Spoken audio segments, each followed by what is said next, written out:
Livi Renata keracunan masuk UGD gegara perut lebay kena makanan pinggir jalan tutut. Selebgram Livi Renata masuk UGD rumah sakit setelah makan tutut di pinggir jalan.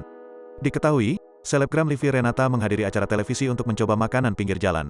Awalnya, selebgram Livi Renata syuting makan street food.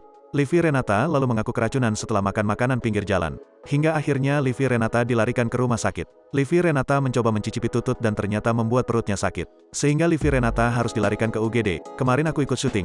Konsepnya itu, aku diminta makan street food, kayak makan makanan pinggir jalan yang di Bekasi, ujar Livi Renata dikutip dalam akun TikTok Akeong Livipat Livipat, Rabu, tanggal 21 September tahun 2022. Ternyata, Livi Renata memakan tutut.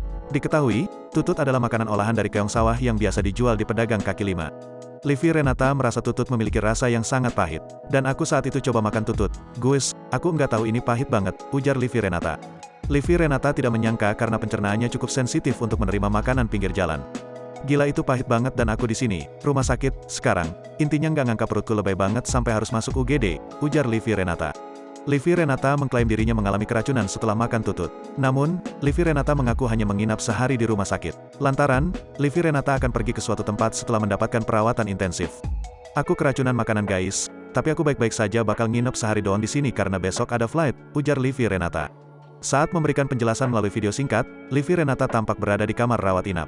Livi Renata juga memperingatkan warganet supaya tak mengkhawatirkannya.